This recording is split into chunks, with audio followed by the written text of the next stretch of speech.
Et si on s'intéressait à Camerco, la Cameroun Airlines Corporation, qui traverse une zone de turbulence, elle atteint un pic ces derniers jours avec la manifestation des dizaines de passagers qui ont dénoncé les multiples annulations de vols. Et Cameroun Tribune de s'interroger qu'est-ce qui ne va pas à Camerco. La presse s'est également interrogée sur le plan de relance de la compagnie nationale annoncé depuis plusieurs mois. Qu'est-il devenu ce plan de relance? Où sont passés les 25 milliards de francs CFA débloqué par Paul Biya se demande de mutation le jour alors que la Nouvelle Expression évoque des batailles de réseau pour le contrôle de la compagnie aérienne nationale. Une actualité qui en aucun cas n'a occulté la marche des militaires à Yaoundé. Les casques bleus de la mission revenus de la mission africaine sont venus réclamer leur dû, mais ils n'auraient pas dû être là. Ce mouvement devait avoir lieu à Addis Abeba en Éthiopie, a affirmé le ministre de la Communication, Issa Chiroma Bakari, qui a d'ailleurs été rejoint dans cette thèse par un cadre de l'Union africaine qui a fait savoir que des retards ont été observés. Tout compte fait, les paiements ont été effectués. Ce sont des actualités qui ont eu lieu pendant cette première semaine de la rentrée scolaire 2015-2016.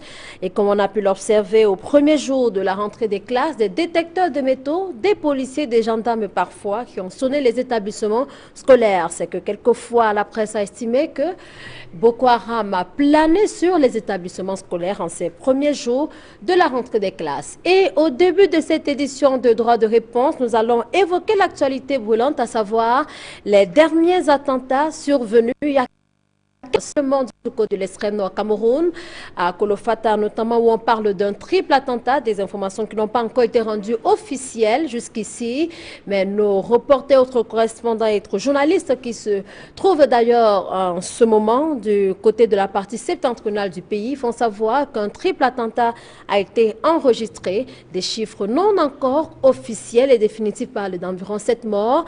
Une autre attaque est survenue au village Bagram qui a d'ailleurs été bouclée par des éléments des forces de police et des membres de la secte islamiste Boko Haram auraient été tués. Nous en parlerons donc au début de cette émission avec bien sûr les 3 thématiques arrêtées pour cette édition de Droit de réponse. Avant de vous présenter nos invités pour ce dimanche, d'abord un tour dans les kiosques pour savoir comment la presse a traité de ces différents sujets d'actualité. Flavien Valondongo, bonjour. Bonjour Sandrine, bonjour à tous. Merci d'être avec nous. La Camerco, le mouvement des militaires et bien sûr la rentrée des classes nous intéresse. Eh bien, la presse n'a pas manqué de quoi séduire les téléspectateurs cette semaine qui s'achève et même les lecteurs, avec notamment la Camerco. Le quotidien Le Jour nous apprend que cette compagnie nationale aérienne a donc abandonné 700 pèlerins à Garoua, alors que ces derniers s'apprêtaient à se rendre au Hajj 2015 en Arabie Saoudite. Le Jour précise que les passagers attendaient depuis dimanche 6 septembre 2015 en vain. Donc le même journal relève que les passagers de Camerco de Yaoundé pour manifester leur ras-le-bal ont finalement brûlé les roues devant l'agence de la compagnie à Yaoundé. La Nouvelle Presse relève que la compagnie est donc maudite car elle n'arrive pas donc à sortir de la zone de turbulence dans laquelle elle se trouve. Elle est plongée d'ailleurs depuis sa création. Selon la Nouvelle Presse, malgré les efforts du top management, des réseaux se déploient donc chaque jour davantage pour ne pas voir ces grandes réalisations, les grandes réalisations du chef de l'État, Paul Biya, se transformer en grande réalité. Donc, et pourquoi donc la Nouvelle Presse fait savoir que la pauvreté et l'inconsistance d'ailleurs de sa flotte se greffent aux manœuvres de certaines hautes personnalités du pays qui souhaitent la mort de la Camer. Où sont passés les avions chinois? C'est la question que s'est posée d'ailleurs le quotidien Mutation. Le journal explique que le directeur général de la compagnie, voyant donc toutes ces difficultés, promet de remédier à la situation, même si les milliards dont l'annonce du déblocage a été faite par le président de la République ne sont pas toujours débloqués. La compagnie Camerco est donc victime des batailles, titre d'ailleurs la Nouvelle Expression. Les 25 milliards de francs CFA ordonnés par le chef de l'État depuis plus d'un mois pour acquérir au moins 5 avions n'ont jamais été débloqués. Et voilà ce qui coince donc la compagnie. Le journal précise que le secrétaire général des services du Premier ministre a pris d'ailleurs sur lui de signer des accords avec des firmes importantes au niveau international pour la création d'une nouvelle compagnie aérienne au Cameroun, le tout pour tuer Camerco.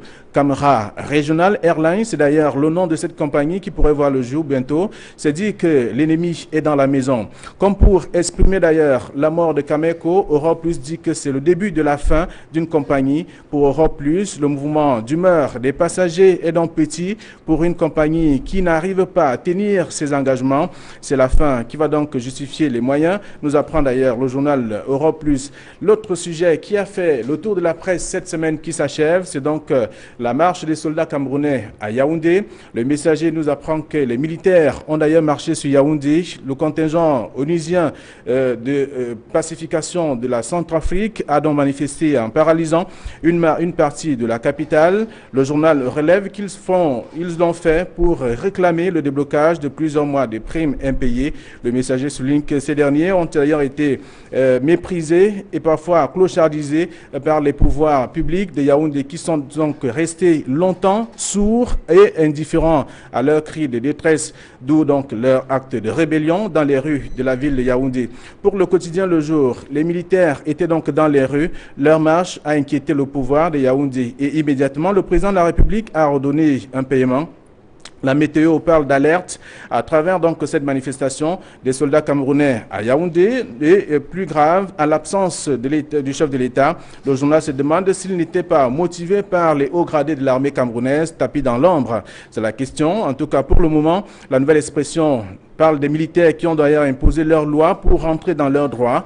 Le quotidien du Carrefour Bonacoman à Douala fait savoir que les accusations portées sur le gouvernement de n'avoir pas respecté ses obligations ont été dissipées avec la sortie du cadre de l'Union africaine qui a avoué d'être donc la cause du mouvement d'humeur des soldats camerounais à Yaoundé. Cameroun Tribune a apporté donc des clarifications sur la question avec notamment le gouvernement sur ce qui a été fait. Le ministre de la Communication et surtout qui a surtout insisté lors de sa sortie sur le paiement des primes de 6 milliards de francs CFA débloqués sur instruction du président de la République. Europe Plus dit que le bruit de bottes a finalement payé. Pour le journal, c'est une fin heureuse pour un mouvement heureux, inédit également. Donc, une fin traînée d'État, clarifiée donc par certaines teintées de quelques irrégularités, avec notamment le paiement qui n'est pas réglementé selon quelques soldats qui n'ont pas pu percevoir le montant qu'ils attendaient. Le Messager souligne que les BIDAS ne sont pas fiers de ce système mis en place. Tous ne perçoivent pas les montants calculés. Le rédacteur de l'article fait savoir que les montants indiqués ont été coupés. Entre-temps, on apprend qu'une partie de leur argent était donc destinée à l'effort de guerre. Pour ce qui est donc de la rentrée scolaire, la Nouvelle Expression parle de cafouillage et de brouillardise dans les agences de voyage. Donc, ces populations, ces responsables des agences de voyage n'ont pas respecté, ne respectent presque pas ces mesures qui ont été mises en place pour assurer la sécurité des passagers. Mais ce qui les intéresse, c'est notamment leur argent. C'est du moins ce qu'on a pu lire dans le journal La Nouvelle Expression, même si celle qui s'arrime à la prescription se contente d'ailleurs, se compte au bout des doigts, raison pour laquelle le Messager fait savoir que c'est une rentrée sous haute surveillance, selon notamment le journal. Les policiers sont d'ailleurs postés à l'entrée de certains établissements d'enseignement secondaire depuis le début de cette rentrée scolaire. À Yaoundé et à Douala notamment, comme pour dire que c'est une rentrée scolaire de tous les problèmes avec non seulement la hausse du prix du manuel scolaire, mais également la question de l'insécurité. Voilà ce que la presse nous propose ce dimanche par rapport aux sujets qui sont retenus. Merci à vous Flavien Vallon-Dongo. On va se retrouver dimanche prochain, bien sûr, avec d'autres thématiques à aborder. À dimanche. Merci à vous d'avoir été là. Nous faisons à présent connaissance avec nos invités, ceux qui ont accepté de partager ce moment de réflexion avec nous. Le docteur Mabou Mabou, bonjour. Bonjour aux téléspectateurs de Equinox. Merci à vous d'avoir accepté cette invitation. Vous venez bien sûr de Yaoundé, vous êtes conseiller technique auprès du ministre de la Communication, Issa Chiroma Bakary. Tout à fait, conseiller technique numéro 2 auprès du ministre de la Communication. Très bien. Alors, vous arrivez, et justement, parlant en ce début d'émission de ces attentats, un triple attentat qui a été enregistré ce matin du côté de Kolofata à l'extrême nord. Comment vous percevez tout cela? Ça en fait un de trop, vous direz? Oui, je crois que c'est un de trop, mais ça nous afflige, ça nous touche au plus profond de nous-mêmes. Kolofata encore agressé, c'est dommage. Alors on se pose la question, qu'est-ce qu'il faut finalement faire pour arrêter ces fous qui se considèrent comme les fous de Dieu? Mais nous faisons confiance aux Camerounais, nous faisons confiance à à l'armée, aux forces de défense, mais surtout aux populations, qui doivent dénoncer systématiquement ceux qui peuvent être soupçonnés d'appartenir à Boko Haram. Il est évident que c'est à l'intérieur, c'est dans les frontières du Cameroun, dans cette partie du pays, que les bombes sont fabriquées. Il faut donc trouver, n'est-ce pas, les lieux et les responsables de cette fabrication. Et je compte sur l'armée, je suis convaincu que tôt ou tard, ces gens seront retrouvés et paieront le Et donc prix vous de ce qu'ils êtes ont d'accord semé. avec la thèse de la complicité interne dont on a parlé il y a quelque temps? Oui, il est évident qu'une telle guerre ne peut pas faire un an sans qu'il y ait à l'intérieur de notre territoire des complicités. C'est évident. Maintenant, le problème est de trouver, n'est-ce pas, ce qui structure et ce qui donne sens à ces complicités-là. Alors, on peut davantage s'étonner, il y a quelques heures seulement, vendredi dernier, le commandant du premier secteur pour cette lutte, le général Bouba Dubekre, a pris fonction. Justement, il s'agissait de quadriller cette zone du septentrion partant de Mora jusqu'à Gambaro, au Nigeria, en passant par le lac Tchad. Alors, que faut-il faire finalement? Est-ce que la force mixte multinationale n'a pas suffisamment de pain sur la planche? Oui, il est évident que ces forces ont du pain sur la planche, mais ce n'est pas une guerre classique où on voit l'ennemi en face.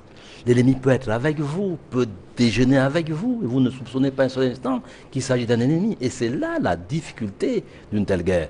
Les soldats camerounais sont aguerris, mais je crois que c'est aux populations, en réalité, de dénicher où se trouvent, n'est-ce pas, les éléments fauteurs de troubles, les éléments acteurs de cette guerre, pour que finalement nous venions à bout de Boko Haram. Mais je pense qu'il faut peut-être, à mon sens, insister sur la sensibilisation des populations. Il me semble qu'il s'agit d'une guerre qui porte davantage sur les croyances. Enfin, ils se considèrent comme comment je veux dire, les porteurs du fondamentalisme religieux, les porteurs du vrai islam, etc.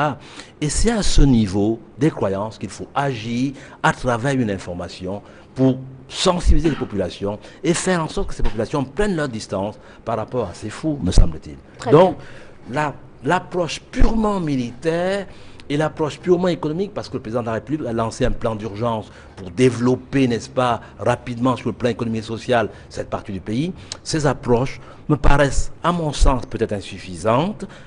Peut-être faut-il ajouter à cette approche une approche qui relève de la communication et à travers laquelle on pourrait davantage faire prendre conscience à travers les langues parlées dans cette région, c'est-à-dire le Kanouri, c'est-à-dire le Haoussa et le Foudé, faire prendre conscience aux populations qu'il s'agit d'une guerre de tous contre les fous et que chacun doit agir à son niveau. Très bien. Merci donc à vous, Dr Mabou, d'avoir accepté cette invitation. Nous disons également bonjour à Serge Mebikoy. Bonjour.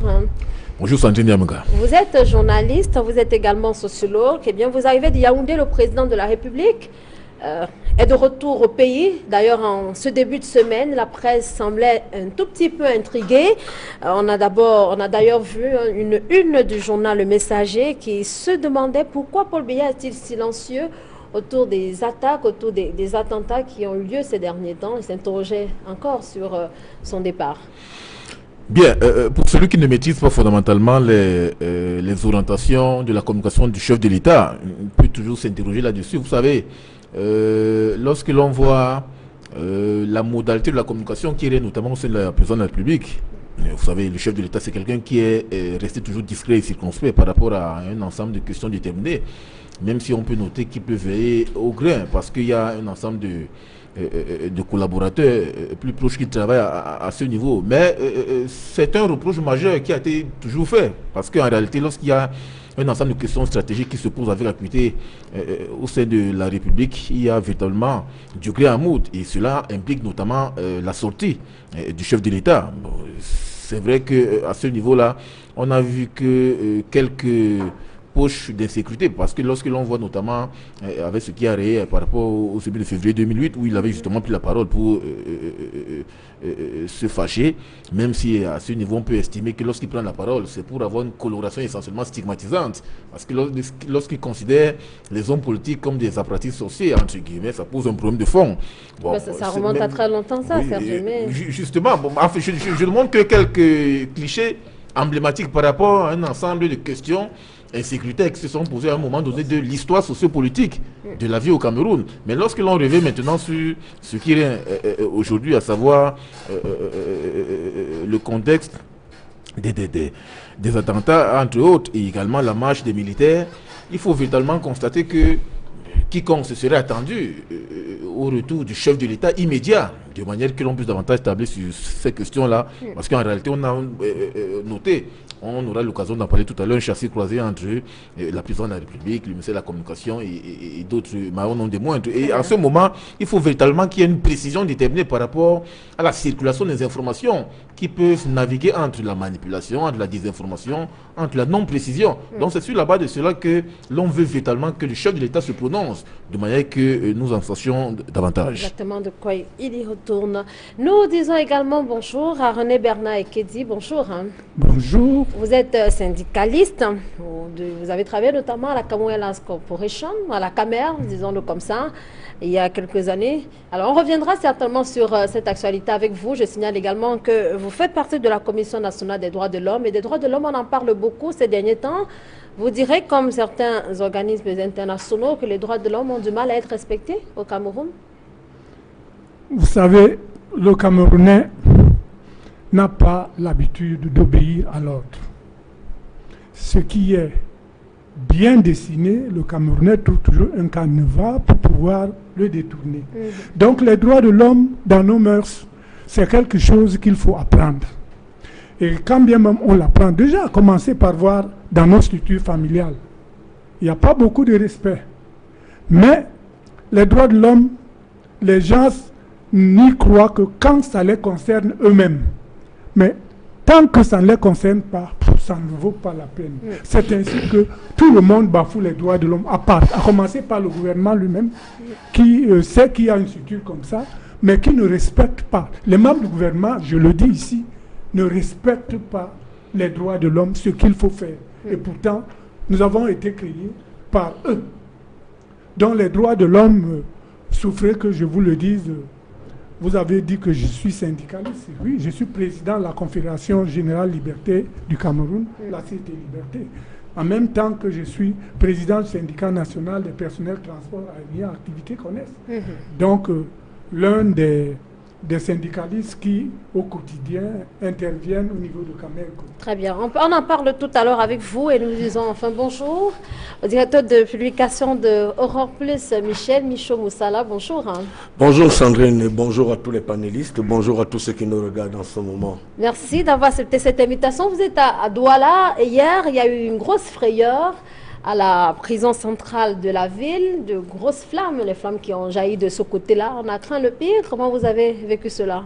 Ben, écoutez, Sandrine, c'est que ça devient un peu récurrent, que nous parlions toujours des problèmes de la prison. Pour dire que pour quelqu'un de plus expérimenté, j'en ai fait quand même pendant 6 mois avec Puis Ndiaoui. Donc je connais l'enceinte carcérale. Il serait très malheureux, vous me posez une question à laquelle... si je me mets à faire une description de la prison centrale de Douala particulièrement, on ne peut pas faire un cadre pour accueillir 800 personnes et qu'on en soit 4000. Et qu'il y ait 3000 détenus qui sont... 3000 prévenus, diront comme ça. Qui sont prévenus. Et je trouve ça un peu atroce. À notre époque, en 94 jusqu'à 95, j'avoue que c'était pénible de savoir que quand vous êtes en prison, ma maman venait me rendre visite un peu le matin pour me donner un petit déjeuner. En saison pluvieuse, on nous transportait, vous payez 10 francs. Pour que le taxi, c'est un être humain que vous considérez comme étant un taxi. En fait, pour que vous sortiez de la hauteur des eaux qui vous prenaient de votre cellule pour le parloir. Donc, ça c'est un mouroir. On n'est pas dans une prison. Je vous avoue que quand quelqu'un vous envoie en prison, certes, un certain nombre de frustration et de torts qu'on peut créer à quelqu'un peut vous amener à être derrière. Mais je dis qu'on mette des conditions. Et on a comme l'impression que depuis 30 ans, tous les ministres qui ont soulevé le fameux problème de la création d'une nouvelle prison à Douala, tous les ministres de l'administration territoriale. Et ce qui est bizarre, c'est que à kilomètre 22, on est allé montrer le site qui devrait servir à la construction d'une nouvelle prison. Mais c'est bien parce que ceux qui le parlaient à des hauteurs un peu plus élevées en arrivent aujourd'hui à aller vivre aussi dans ce cadre. Parce qu'il y a 15 ans, 20 ans, quand nous avions crié avec Ndiaoui que nous sommes dans un mouroir, personne n'y comprenait. Aujourd'hui, c'est bien, les ministres eux-mêmes sont en prison. et ils voient les conditions dans lesquelles les gros directeurs généraux sont en prison. Très bien. C'est une très bonne chose. Maintenant, pour la prise de conscience aurait pu recommander que cette prison, parce que, et je dis que ce n'est pas, c'est la deuxième fois qu'un incendie se révèle à la prison centrale de Douala à l'espace de 5 ans. Donc, c'est déplorable. C'est déplorable, mais je veux vous dire que nous sommes... J'ai dit tout à l'heure que c'est une bonne chose parce que chacun peut se retrouver là. Et il est question que ceux-là comprennent que le fait que je peux me retrouver là un matin, que je mette des conditions appropriées pour que ça puisse permettre aux autres qui sont avant moi Très bien.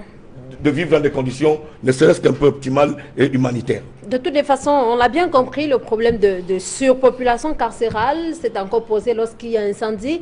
Ça donne quand même un peu des sueurs froides. On redoute bien évidemment le pire. Fort heureusement, je signale d'ailleurs que le régisseur de la prison centrale de Douala effectue une sortie dans ce sens. Il fait savoir qu'il n'y a pas eu d'évadés, encore moins de morts, mais des blessés ont été enregistrés, 3, selon nos sources, jusqu'à ce matin. Merci. Mais le premier incendie avait quand même pris pas moins de 17 personnes. Hein? Ben, ça, on le sait. On parlait bien du premier incendie, là, on en est à un autre, voilà. Michel Moussala.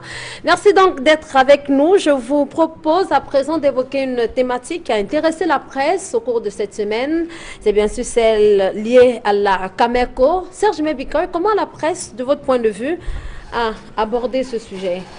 Vous direz, pour certains, qu'il y a eu beaucoup de sensationnalisme. On a vu quelquefois des gens dire du feu à Camerco à la une, et pourtant, lorsqu'on rentrait dans les articles, on ne percevait pas beaucoup le fait qu'il y a eu du feu à Camerco. Comment vous avez perçu tout cela?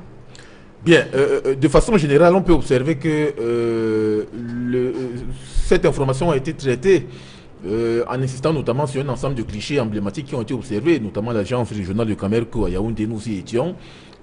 Sauf que on peut noter également, malheureusement, un décalage entre les faits réels qui sont observés sur le terrain et les écrits qui sont constatés notamment dans quelques journaux où l'on peut davantage noter.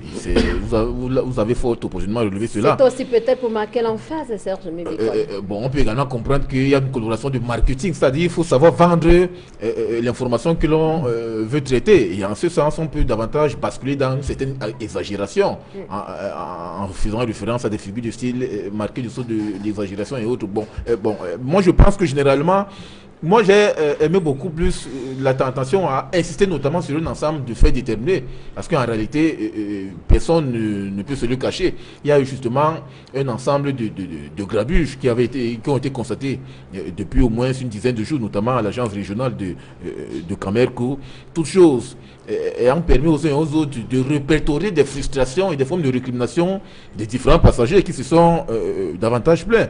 Parce qu'il faut relever que ces images-là visaient davantage à ternir non seulement l'image de la compagnie aérienne, mais bien plus l'image même du Cameroun. Parce que lorsque l'on reflète ces images, aussi bien dans l'espace interne que à l'échelon international, ça pose un problème de fond. Et ça montre véritablement que l'on se rend davantage compte que la presse joue fondamentalement son rôle. Mais maintenant, il y a un sentiment marqué du saut d'un certain catastrophisme, parce que lorsque vous voyez justement certains titres, ça peut davantage poser un problème de fond. Lorsque quelqu'un tire à la une, notamment, il faut fermer carrément Camerco. Vous voyez, c'est un sentiment fataliste et catastrophiste qui puisse davantage inciter notamment les pouvoirs publics peut-être à rompre avec justement l'orientation du projet qui vise davantage à relancer le redressement de cette compagnie. Mais je pense que de façon globale, il y a eu un respect systématique d'un ensemble de faits qui ont été répertoriés de manière que l'on puisse savoir véritablement ce qui se passe. Mais c'est vrai, et vous savez, lorsque l'on focalise l'attention sur la crise de communication qui règne notamment entre le service communicationnel de Camerco et les publics, ça pose un problème. Ça montre véritablement qu'à un certain niveau, il y a une déficience qui est davantage relayée. Toutes choses permettant notamment aux autorités officielles de voir dans quelle mesure on peut rectifier le tir, même si à certains moments on ne peut pas noter justement ce cap-là. Alors René Bernard Ekedi, vous étiez à Camer, mais on dirait que ce n'est pas la première fois que ce type de situation se pose. Il y a eu des annulations de vols plusieurs fois, des vols ont été reportés, quelquefois les passagers ont été mécontents et l'ont démontré. Comment vous parvenez à expliquer ce type de situation? Pourquoi la récurrence selon vous? Dans toutes les compagnies aériennes du monde, ce cliché existe. Mais à Camerco, il faut revenir. Parce que quand on traite de Camerco, il ne faut pas seulement traiter Camerco, il faut savoir pourquoi Camerco. Et à ce moment, on part au niveau du décret présidentiel créant Camerco. L'article 6 était clair en ses alinéas 1, 2, 3, où il était question que Camer devait continuer à être le transporteur national jusqu'au démarrage effectif des activités de Camerco. Camer a été fermé quand? Et Camerco a démarré quand? Il y a eu ce déphasage, mais il était voulu par les politiques. Ce qui veut dire que quand le président de la République signe un décret, en termes d'application, certains ministres n'en font qu'à leur tête. Commençons par Essimi Meigné, le super ministre qui connaît tout. Hein? Il est partout, même la banane, il connaît tout ce qui... C'est-à-dire, c'est le super ministre. Oui, mais c'est en ce moment-là, il était ministre des Finances, je suppose. Il était ministre des Finances. C'était peut-être tout à fait normal qu'en fonction des prérogatives qui lui ont été données par le chef de l'État après le remaniement ministériel, bien évidemment, on connaît quel ministre doit faire ci, doit faire quoi, au sein même, au niveau de Camerco. Donc, on pourrait bien comprendre le rôle qu'a joué M. Essimi Meigné en ce moment-là. Très bien. On pouvait comprendre le rôle qu'il a joué, mais dans sa tête, il a fait une grande communication pour dire que les ex-agents Camer et au Cameroun, il n'y a pas de cadre pouvant être à la tête de Camerco. Donc voilà là où commence donc la chute de Camerco sans même que Camerco ait démarré. Parce qu'on va aller vers les expatriés qui quelquefois n'ont pas cette compétence. Mais prenons Van Herk. Nous avons discuté avec Van Herk plusieurs fois. Ben, il était là pour se remplir les poches avec les réseaux qu'ils avaient créés au Cameroun. Ce n'était pas son affaire que de savoir que Camerco doit évoluer. Alors, il y a eu Alex Van Herk, il y a eu Mathis Bochet, mais il y a eu des Camerounais par la suite, Frédéric Boto Edimo et puis Jean-Paul Nana Sanjo. On dirait que les problèmes sont restés les mêmes, que l'on soit du moment d'Alex Van Herk ou bien de Jean-Paul Nana Sanjo. Bon, moi je parle de la période actuelle. Oui. C'est Jean-Paul Nana Sanjo. Exact. Qu'on mette n'importe qui, même ces expatriés, ils ne pourront pas relever la Camerco tant qu'il n'y a pas le financement. Les autres ont reçu ce financement. Et ce qui est catégorique là-dedans, c'est qu'il y a une subvention qui a été créée. On en a parlé dans les médias, mais cette subvention n'est pas encore arrivée à Camerco. Alors, docteur Mabou, on parle de 25 milliards, je suppose que vous voulez parler de cette, de 25 milliards, convention de 25 milliards. A plutôt accordé 30. Bon, de toutes les façons, se situe entre 25 et 30 milliards. C'est semble revenu dans la presse. La presse interroge où sont passés les 25 milliards. Pourquoi en est-on encore évoqué le plan de relance de Camerco, ce business plan? Où en est-on exactement avec le dossier Camerco? Je crois que la Camer est une propriété de la nation camerounaise. La Camer a été créée de façon souveraine par le chef d'État du Cameroun. Aujourd'hui, nous sommes à Camerco. Il faut d'abord faire comprendre aux Camerounais en réalité ce qui se passe. La Camerco n'a que 11% du marché camerounais. La Camerco ne réalise que 4 vols par semaine. Air France 11, on n'a pas fait la publicité, Bruxelles 7, Turkish 7. Ça veut dire que la Camerco a un potentiel énorme. Nous avons à côté le marché de la Centrafrique, nous avons à côté le marché du Tchad, nous avons à côté le marché de la Guinée équatoriale, etc. Donc potentiellement, c'est une entreprise qui peut être rentable. Mais qu'est-ce qui fait qu'aujourd'hui ça pose problème? Camerco n'a que 3 avions.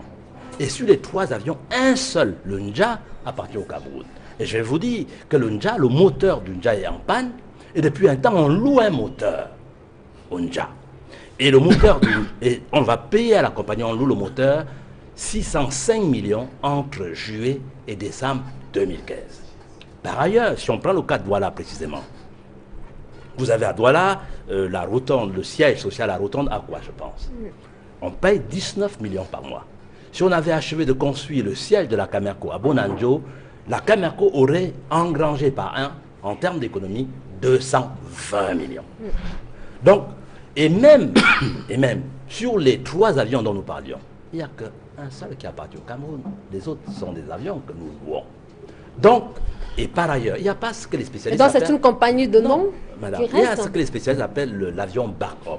C'est-à-dire quand vous avez un avion qui fait long courrier comme le nôtre, il y a un seul. S'il y a un problème, un incident, il y a un autre avion qui le supplée et permet donc de respecter la régularité et la ponctualité des vols. Or, lorsque l'avion est en panne, il n'y a aucun autre. Et il faut 2 semaines pour qu'on puisse louer un avion et le mettre en marche. Donc, il y a des problèmes structurels. Je crois que M. Ekiki, c'est ça? Ekedi a évoqué un peu le problème. La Cameco existe depuis longtemps.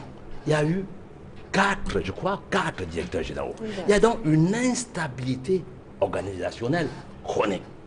Or, pour revenir à l'argent, le directeur de la Camer ou la Camerco avait fait un plan de redressement. Il demandait 26 milliards de francs. Jusqu'en septembre, l'argent devait être décaissé en septembre 2013. Il n'y a rien eu en 2013. Et par rapport aux 26 milliards, le chef de l'État, Paul Biya, avait accordé 30 milliards pour renflouer l'entreprise. Or, des 30 milliards, il n'en est rien. Il y a eu un autre plan de relance par rapport à tout cet argent. Il y a eu un consortium de banques qui sont réunis, consortium dirigé par BGFI, et jusqu'à présent, il n'y a pas les 30 milliards. Où sont-ils passés donc? Or, j'ajoute, on n'a jamais débloqué, parce que le chef de l'État, quand il donne son accord, ce n'est pas le trésor camerounais qui devait verser à la Camerco 30 milliards. C'était tout simplement un quitus pour garantir le prêt. La Camerco devait emprunter aux banques et rembourser par elle-même. Donc, ce n'était pas l'argent, j'allais dire l'argent du contribuable, qui allait renflouer cependant, qui allait renflouer dans ces conditions, si vous me permettez, la Camerco. Mais cet argent, il n'a pas eu. Donc, on peut se poser le problème. On peut se poser la question. Qu'est-ce qui se passe? Pourquoi n'a-t-il pas eu cet argent? Je continue et je persiste à penser qu'il y a un ver dans le fruit, qu'il y a un problème quelque part. Il y a peut-être des forces occultes qui veulent tuer la Camer pour mettre en lieu et place une compagnie qui leur appartiendrait ou pour faire même bas sur la Camer. C'est un point de vue. Problème. C'est un point de vue que vous partagez, Michel Mouchomoussala. Vous pensez qu'il y a des personnes qui sont tapées dans l'ombre, qui font tout pour que la Camerco ne décolle pas, que l'on en soit toujours une flotte, estimant un avion pratiquement, que la flotte ne soit pas renforcée, que l'argent qui est débloqué, bien qui est commandé et débloqué par le chef de l'État n'arrive jamais dans les caisses de Camerco. Comment vous comprenez tout cela? Vous avez beaucoup traité de cette actualité. Bien, Sandrine, je pense en ce qui me concerne que le docteur Mabou, d'ailleurs, qui fait une analyse au sujet de la Camerco, se trompe sur plusieurs lignes. Parce que le BABA de la gestion recommande un certain nombre de reculs. Vous avez parlé tout à l'heure de 2 expatriés, 2 Camerounais qui ont déjà été à la tête, qui sont à la tête de la Camerco. Et M. Ekedi venait à renchérir qu'il se passe un certain problème. Et il ne faudrait pas qu'on vienne souvent sur nos plateaux tenir la langue de bois. Et je vais refuser ce système parce que je travaillais un peu sur des investigations au sein de la Camerco depuis le début, et M. Ekedi ne peut pas me le démentir, depuis le début de la création de la Camerco, pour critiquer toute la manière managériale des directeurs généraux qui sont en remplacement des uns et des autres. Vous ne pouvez pas avoir 2 737 et 1 767. Vous êtes un manager. Vous ouvrez de nouvelles lignes, vous nommez des représentants là où les avions Camer n'arrivent pas. Vous ne pouvez pas trouver un effectif de 420 personnes et vous êtes au matricule 1010. Pendant que vous saviez que vous n'avez pas avec vous un potentiel financier qui vous permette d'encadrer le personnel recruté. Tout simplement parce qu'on fait revenir sur le principe que ceux qui sont les jeunes qu'on a recrutés pour la création de la Camer n'ont pas été professionnellement formés. Mais on n'a pas besoin de faire revenir 500 anciens agents de la Camer, ainsi que quelques nouveaux, pour venir donner des cours à ceux qui y sont. Troisième chose, vous parlez tout à l'heure du crédit et puis on va dans tous les sens. Le consortium des banques, le syndic des banques n'était pas la BGFC. Je vous rappelle bien, monsieur le docteur Mabou, que c'était Ecobank. Et la BGFC, puis Ecobank. Il y avait la BGFC, la Ecobank, disons que c'est le syndic des banques. Je voulais tout simplement vous dire les raisons pour lesquelles les banques n'ont jamais débloqué les 30 milliards. D'abord, il y a eu des chevauchements entre le PCA et M. Edimo. On ne peut pas... M. Edimo s'était littéralement opposé parce que le président du conseil... Vous parlez bien de l'ancien directeur général. De l'ancien directeur général de la Camer. Dans la création, dans le plan de redressement de la Camerco, il avait sollicité le syndic des banques afin de renflouer parce que en réalité la Camer clouait sur une dette de 17 milliards de francs. Et il avait besoin de 30 milliards de francs pour relancer les activités réelles. D'ailleurs, l'épongement des crédits extérieurs de la Camer. 2, et voir comment restructurer la Camer sur le plan financier. Et monsieur Akamefumo à son temps, et aller prendre un charlatan comme celui qui devait suivre le prêt auprès des syndics de banque. Et c'est là où monsieur dit, moi, à monsieur Akamefumo, non, vous ne pouvez pas demander que je donne dans un premier temps 500 millions à un expert qui viendra 500 millions pour l'étude, et l'expert qui demandait 15 milliards sur les 30 milliards que la Camer devait recevoir. Et pendant ce temps, M. Dimo avait carrément dit à M. Akame que j'ai des experts financiers dans la banque. Je pense que le processus a largement évolué et les banques sont en train de m'accorder les 30 milliards. Quand arrive M. Nana Sadio, les banques estiment que M. Nana Sadio, en tant qu'opérateur économique, a des ardoises non recouvrées auprès de ces différentes entreprises et qui ne peut pas faire confiance à monsieur le nouveau directeur général de la Camerco. L'affaire est tout simple. Et donc le problème se trouve au niveau de ces banques. Alors, les banques refusent de débloquer les 30 milliards. Malgré le cinéma que fait auprès des médias le ministre des Finances disant que cet argent est disponible. La Camer a toujours fonctionné, M. Kelly ne va pas, suite à une subvention depuis les 4 directeurs, ont débloqué pratiquement tous les mois 3 à 4 milliards, pas seulement pour couvrir la location des avions et pas seulement couvrir le paiement des salaires de la Camerco. Simplement, je voudrais dire, Docteur madame, Mabou, je vous en oui. prie, 2 secondes simplement pour dire. Donc vous êtes d'accord que la Camerco est pratiquement victime de certaines batailles. Il y a des personnes qui sont tapées dans l'ombre. Pourquoi si le président de la République a demandé que cet argent soit débloqué, et en croire Michel Michomoussala, cet argent continue de rester dans les banques, que faut-il donc faire pour que cet argent rentre dans les caisses de Camerco? Madame, j'ai beaucoup de peine à comprendre. D'abord, je ne parle pas langue de bois, M. Moussala. Je suis un homme assez clair, assez franc dans ce que je dis. Je n'appartiens pas à la Camerco non plus, donc je dis ce qui me paraît vrai. Par ailleurs, je voudrais ajouter que la Camerco n'emploie pas 110 personnes. J'ai essayé de faire mes enquêtes moi-même. C'est 700 personnes. Voilà. 716 personnes. Non, je peux vous montrer la copie du dernier matricule de la Camerco, il est de 2010. S'il vous plaît, 716 personnes. C'est un effectif pléthorique, Dr Mabou? Oui, quand même. C'est assez pléthorique. Pourquoi? Parce que pour un avion, généralement, la moyenne, selon les spécialistes de l'aviation civile, c'est 150 personnes par avion. Nous n'en avons que 3 et on a 716. Mais en réalité, le nouveau directeur, me semble-t-il, avait recruté des anciens de la Camer parce qu'il pensait qu'il maîtrisait un ensemble de choses et parce qu'il pensait que jusqu'à là, on aurait eu les 30 milliards qui auraient permis de renflouer la compagnie, parce qu'il pensait qu'avec 30 milliards, si vous me permettez, il aurait pu acheter d'abord 10 avions à Boeing. Du fait de son entre-gens à Boeing, il pensait qu'il pouvait avoir 10 avions. 10 milliards pour 4 avions, pardon. 10 milliards pour 4 avions. Ensuite, 10 milliards pour le fonctionnement. Les ateliers, vous voulez créer un atelier à Douala, comme dans le temps où Camer existait, un atelier qui permettait de la maintenance au sol, au Cameroun, et non externaliser la maintenance. Je termine, s'il vous plaît. Docteur Mabou, vous parlez là de l'imagination. Parce que nous sommes sur un domaine technique sur lequel il faut s'appuyer sur un certain nombre d'arguments. Est-ce que vous me permettez de terminer? Non, écoutez, quand vous racontez son cahier de charge, celui qu'il prétend être. S'il vous plaît, permettez-moi. Permettons au docteur Mabou de conclure. Je crois que c'est un problème de politesse, monsieur. Lorsque le docteur Mabou aura terminé, on vous passera la parole, Michel Michomoussala. Allez-y, docteur Mabou. 10 milliards aurait permis, selon le directeur général, d'acquérir 4 avions. Nous en avons 3. Plus 4, ça aurait fait 7.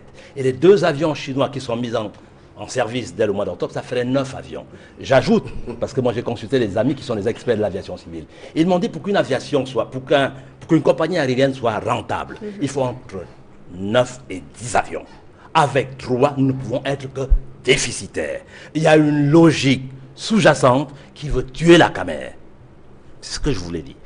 Alors, on reviendra à Michel Michomoussala dans un instant. Alors, René Benet-Ekedie, cela veut dire qu'on est encore très loin des avions qui sont espérés par l'actuel directeur général.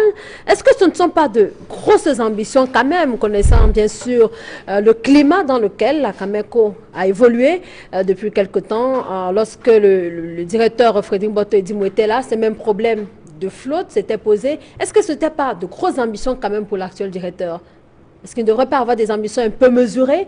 Le temps peut-être de voir un peu plus loin comment cela devrait se passer, attendre peut-être que le plan de relance soit définitivement accepté, même le business plan? Il a été accepté, madame. Permettez-moi, le plan de relance a été validé.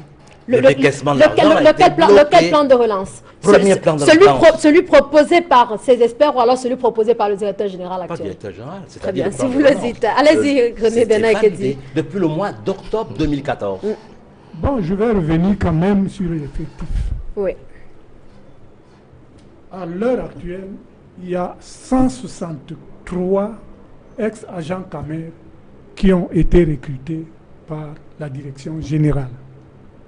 Le problème de matricule est un problème un peu complexe.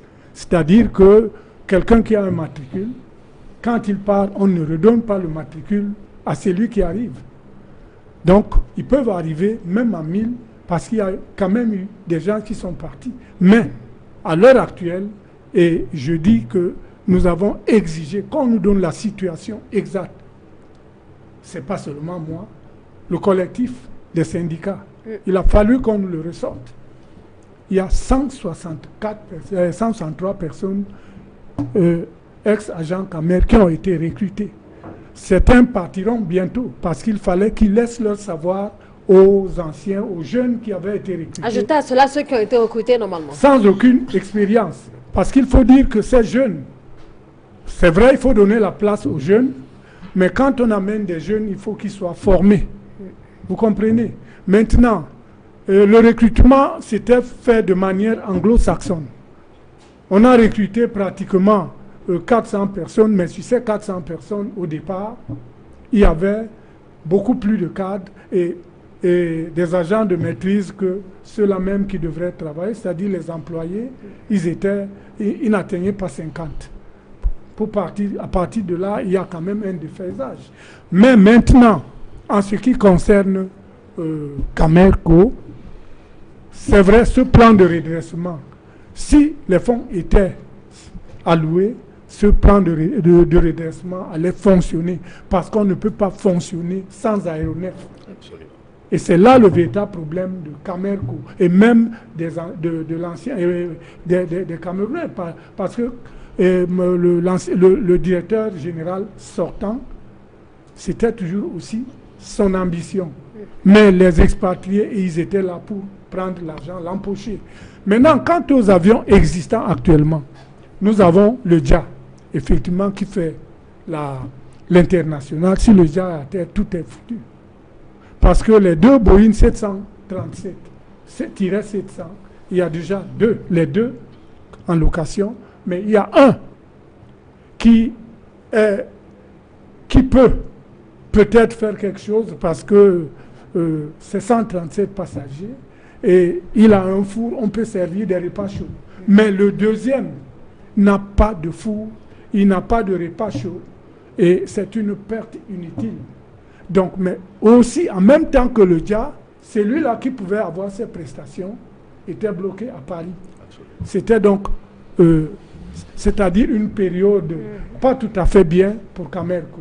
Maintenant, quant à dire, je le répète ici, je dis que les ministres de la République, j'interpelle le ministre du Transport, pourquoi il ouvre le ciel camerounais pendant cette période pour que tout le monde puisse venir, alors que la compagnie nationale doit être privilégiée. On l'a vu partout. L'autorité aéronautique civile, elle traîne pour donner des agréments. Mais alors, vous savez, quand on traite avec les compagnies étrangères, on ne fait pas la publicité, on privilégie la compagnie nationale. Air France a 11 vols. Pour que Air France puisse effectuer... Qui doit donc s'activer pour que la compagnie aérienne nationale puisse décoller? Est-ce que ce sont les ministres que vous citez qui n'arrivent pas à porter? Je suis en train de vous dire, parce que nous allons chuter là, oui. Je ne suis pas venu ici pour plaire à quelqu'un. Je dis que le ministre du Transport, Robert Nkili, a ouvert le ciel camerounais. Alors que partout ailleurs, Camerco, même Camer, ne desservait que Orly, à la suite, c'était Charles de Gaulle. Pas une autre ville. Ça, c'est la première chose. Aujourd'hui, il y a des compagnies qui desservent en même temps Douala et Yaoundé. Alors, est-ce qu'on aurait pu faire mieux, Serge Mebikoy? Tout le monde s'accorde à dire qu'on n'a pratiquement pas d'avion, à dire que le Dja, lorsqu'il est en panne, tout est presque foutu. Les autres 737, 700, pratiquement en panne, on ne peut pas desservir sur l'international. Il n'y a pratiquement pas d'avion. Est-ce qu'on aurait fait autrement que d'ouvrir le ciel? Avant qu'ils prennent la parole, oui, je vais vous rapidement. dire quelque chose. Quand vous me donnez la parole, laissez-moi chuter. Allez-y, monsieur Kedzi, allez-y donc. Parce que nous n'allons pas revenir. Allez-y donc. Oui. Je voudrais savoir, vous savez, les fréquences, elles sont payantes. Oui. Quand on donne 10 et ainsi de suite, elles sont payantes. Mais ces fréquences-là, qu'on donne aux aéronefs étrangers, mais ça se négocie avec la compagnie nationale. Pourquoi ça se négocie? Parce que quand je viens chez toi une fois et que toi tu viens 2 fois, effectivement, il y a des royalties qu'il faut payer à la compagnie nationale. Donc, déjà même au niveau de ces fréquences, on paye avant d'obtenir une fréquence. Où va cet argent? Maintenant, les royalties, elles sont gardées où? C'est l'autorité aéronautique qui s'occupe de tout ces choses. Nous avons mené nos enquêtes. Mais pourquoi ne pas reverser cet argent à Camerco? Très bien. Voilà donc, c'est là où on dit qu'il y a donc un projet pour que Camerco ne décolle pas. C'est Serge Mebikoy. Bien, moi je note un problème systémique parce que moi je me souviens qu'en juin 2015, nous étions ici sur le même plateau avec M. Nyunai qui est également expert en aéronautique, où on se posait la question de savoir à quand la fin de l'histoire des dysfonctionnements à Camerco. Parce qu'on avait justement noté le passage d'au moins 4 managers en l'espace de 4 ou 5 ans, sans qu'il y ait véritablement une certaine stabilité. Et la question finale, la question finale qu'on s'était posée, c'était de savoir véritablement lorsque l'on note, on nomme un nouveau manager, on a l'impression qu'il n'y aura pas justement quelque chose de clair qui pourra se présenter, parce qu'on avait notamment décrié ces batailles de réseau là qui existaient notamment entre un ensemble de pontes de la République et le positionnement même de l'actuel directeur général, premièrement. Deuxièmement, on avait également dénoncé un ensemble, un manque de projet global du système aéronautique au Cameroun, parce qu'il faut relever que tout ce que l'on relève aujourd'hui en termes de questionnement, à savoir que sont devenus qu'est devenu par exemple le projet de redressement de la Camerco, qu'est devenu le projet de l'achat de nouveaux aéronefs, qu'est devenu également le personnel pléthorique, parce que lorsque l'on note aujourd'hui, moi, mes enquêtes, selon ce que j'ai également noté, moi je suis à 1000 employés de Camerco comparativement à ce que le docteur Mabou relevait tout à l'heure. Donc on peut davantage aussi sur ces différentes questions, parce qu'on note notamment, on note là un effectif pléthorique comparativement à l'entreprise qui est essentiellement budgétivore et consommatoire. Donc il y a un ensemble de problèmes structurels et conjoncturels qui se posent avec l'activité à Camerco et qui nécessitent véritablement que l'on trouve justement des solutions efficaces et efficientes. Pas véritablement des solutions que l'on peut noter qui sont de bas étage, mais qui n'arrivent pas davantage à remédier le problème de fond en comble. C'est ça le véritable problème. Michel Michon-Moussala. Moi, écoutez, tout à l'heure, j'ai fait un développement de la situation à Camerco, peut-être parce que tout en étant au fait souvent d'un certain nombre de choses dont j'ai toujours relayé. Je disais tantôt que si on veut être sérieux dans ce pays, qu'on mette à la place des hommes qui ont le mérite, qui ont la qualité et les capacités. C'est pourquoi tout à l'heure, je me suis prononcé sur un autre plateau où j'ai dit qu'on ne peut pas aller chercher des quincailliers pour venir gérer une entreprise qui mérite un certain nombre d'éléments intellectuels et capables de gérer. On frise l'insulte là, Michel Michon-Moussala. Non. Ça ne s'adresse pas à un individu bien précis. Très bien. Mais Si j'ai vous dit le à dites, tout. Non, je le dis. Mais on sait lire entre les lignes quand même. Bon, vous pouvez lire entre les lignes. Moi, je dis tout de même le problème de la Camer. Moi, je suis client de la Camer. Ce que j'ai vécu il y a 2 semaines, je prenais un vol qui partait de Douala, prévu partir à 7h45. Nous sommes partis de l'aéroport de Douala à midi. On est parti de l'aéroport de Douala à midi avec le 737 et c'est le même 737 qui devait transporter les athlètes qui allaient au Congo. 2 jours, ils ont passé pratiquement la nuit. Et nous devions revenir avec un avion dans l'après-midi à 18h45. Je parle des faits. Ce qui en est de la Camerco, il faut être honnête, il faut dire qu'il y a des capacités managériales sur le plan de la gestion de la Camer. On ne peut pas être juge et parti. C'est le cas aujourd'hui à la Camer. Donc, on ne peut pas se donner le privilège de se payer ses propres factures pour une entreprise dont on a la charge étatique et on prend sur soi de quoi qu'on peut diriger une entreprise. J'ai tout à l'heure soulevé un certain nombre de choses. Je dis que tant que telle serait la chose, on parle des gens tapis dans l'ombre qui ne veulent pas, mais il y a une volonté politique du président de la République de voir la Camer vivre. Ça, personne ne veut le relever ici. Mais comment expliquer donc que cela n'arrive toujours pas à décoller? Mais écoutez, c'est une question... La Camerco ne date pas d'hier. Vous voulez que je réponde comment? Moi, je ne viens pas défendre le village ici. Je dis que ce qui est évident, tant que monsieur, le directeur actuel de la Camer, à cause de son passif auprès des banques, ne serait pas... Les banques ne vont jamais débloquer le montant dont vous attendiez de 30 milliards. Les banques sont formelles à son niveau. Très bien. Parce que c'est une crise de confiance. Alors, juste 30 secondes, et on va se retrouver, on va prendre donc la direction de Marois pour évoquer l'attentat. Juste en 30 secondes, docteur Mabou, le temps de caler Amadou Daïrou, que nous aurons donc en direct dans un instant. Oui, madame, juste pour dire que si je considère le Cameroun comme un village, c'est mon village, je le défends.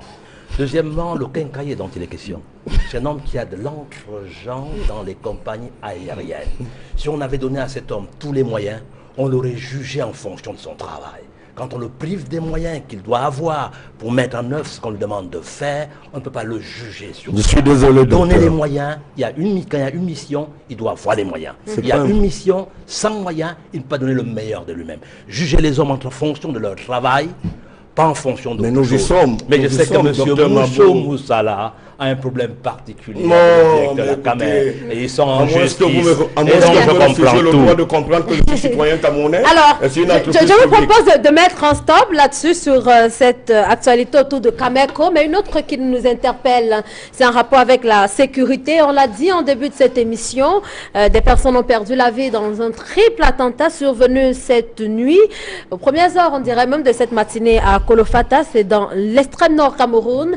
Le gouverneur de la région de l'extrême nord s'y est rendu, Mindiawa Bakari, s'est rendu immédiatement sur le lieu du drame. On estime que des kamikazes se sont fait exploser devant un puits, pas très loin du marché de Kolofata. On signale également que notre attaque a eu lieu hier, c'était du côté de Bagaram. Je ne sais pas si on a déjà en ligne Amadou Daïrou qui se trouve dans la suite du gouverneur de la région de l'extrême nord, notre correspondant du côté de l'extrême nord Cameroun, Amadou Daïrou, avec donc le gouverneur de cette région, Mindiawa Bakari. Je rappelle que ce sont des kamikazes qui se sont fait exploser à divers endroits, non loin du marché de cette ville, pas loin d'un puits et également pas loin d'une boucherie, nous dit-on, de ce côté-là. 7 personnes, ce sont des chiffres qui ne sont pas encore confirmés, qui ne sont pas encore officiels.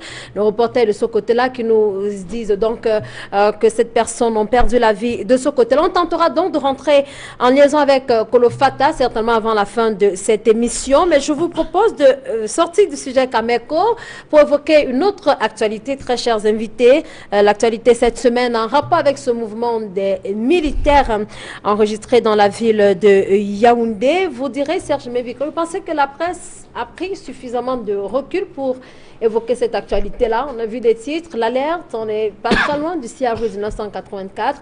Comment vous avez vécu cela? Oui, vous savez, c'était un fait inédit.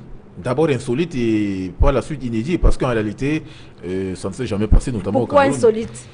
Insolite parce qu'au départ, lorsque l'on nous annonce une telle nouvelle, on peut avoir des réflexions essentiellement spontanées, fortuites, à savoir que, qu'est-ce qui se passe en réalité pour que les militaires descendent encore dans la rue? Parce qu'on peut se rappeler notamment du 6 avril 1984. Et alors là, on peut noter qu'au départ, parce que le caractère insolite se présente à partir du moment où un confrère t'annonce qu'il y a ceci qui se passe. Lorsque tu arrives sur le terrain, tu te rends compte de la réalité des faits.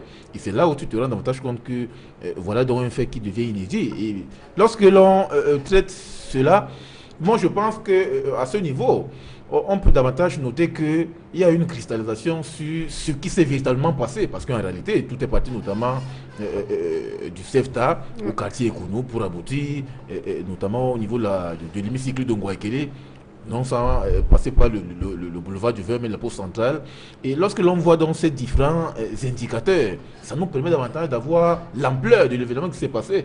Parce que c'est vrai que de temps à autre, il y avait quelques affronts, notamment entre la gendarmerie et les militaires ou encore d'autres agents de façon assez légère, Serge Mevikoy. Ce n'était pas des militaires, des gendarmes, des forces de police tels qu'on les voit très souvent autour des autres manifestations. On n'en disconvient pas, mais lorsque l'on voit quand même quelques poches de conflictualisation entre ces différents acteurs-là, ça peut davantage noter qu'au sein même du Sérail, tout le monde n'était pas d'accord, parce que lorsque l'on essaie un peu d'interroger les soldats, vous allez comprendre véritablement qu'il y a justement cette crise-là entre les officiers supérieurs des forces de l'ordre et les soldats qui combattent en permanence et sans relâche sur le champ de bataille. Mais maintenant, il faut également noter qu'il y a des éléments que l'on n'a pas beaucoup plus restitués, suivant un ensemble de formations qui étaient davantage présentées aux hommes de médias. Parce qu'au départ, lorsque l'on peut davantage noter la crise au niveau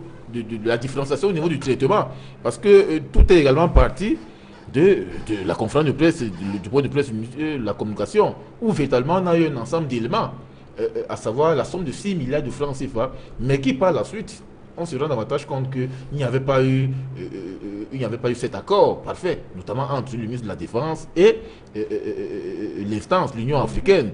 Et lorsque vous voyez dans le traitement, tout peut basculer. Lorsque vous voyez notamment Cameroun Tribune, il y a un certain triomphalisme, ou bien on veut davantage criminaliser l'Union africaine, cependant que dans d'autres journaux, vous allez constater qu'il y a véritablement la mise en parallèle de ce conflit-là entre le gouvernement camerounais et l'Union africaine. Et là, ça montre véritablement que chacun, suivant le traitement éditorial qui est inhérent, notamment à sa chapelle, on peut basculer dans un sens comme dans un autre. Alors, la presse a estimé que c'était un mouvement pratiquement inédit. Pourquoi? Parce qu'on ne devrait pas attendre des militaires ou des hommes en tenue qu'ils manifestent aussi. Avant de revenir à vous, on essaie une autre fois encore de repartir du côté de l'extrême nord Cameroun en espérant que cette fois c'est la bonne. Amadou Daïrou, est-ce que vous nous écoutez du côté de l'extrême nord? Oui, nous vous écoutons. Très bien. Amadou Daïrou, bonjour. On espère avoir également le retour en parfaite condition sur ce plateau. Alors, que s'est-il passé exactement du côté de Kolofata et quelles sont les premières déclarations du gouverneur de l'extrême nord, Minjawa Bakari?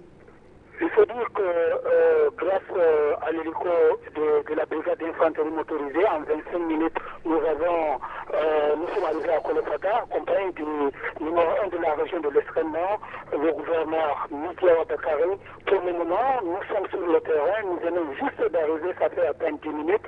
Le bilan, nous sommes à 9 morts et une quinzaine de blessés, de kamikazes dans un quartier de Kolofata appelé quartier latin. Alors, nous venons juste d'arriver à l'hôpital de Kolofata où nous allons voir l'état des blessés victimes de ce kamikaze. Alors, Amadou Daïrou, juste une préoccupation. Vous nous parliez tout à l'heure de 8 morts, d'une quinzaine de blessés. Quelle est l'ambiance qui prévaut en ce moment de ce côté-là? Est-ce que les populations qui ont l'habitude d'être là, vous nous disiez également il y a quelques heures que c'était pratiquement au marché. Quelle est la situation actuelle de ce côté-là? Quelle est l'ambiance qui prévaut? Oui, il faut dire, dès lors, le marché de Kolofata a été fermé immédiatement parce que dimanche, c'est le jour du marché et les habitants ont été recasés sur place. Est-ce que tous les habitants qui sont dans ce quartier latin ont été recasés sur place? Question d'examiner qui est qui fait quoi.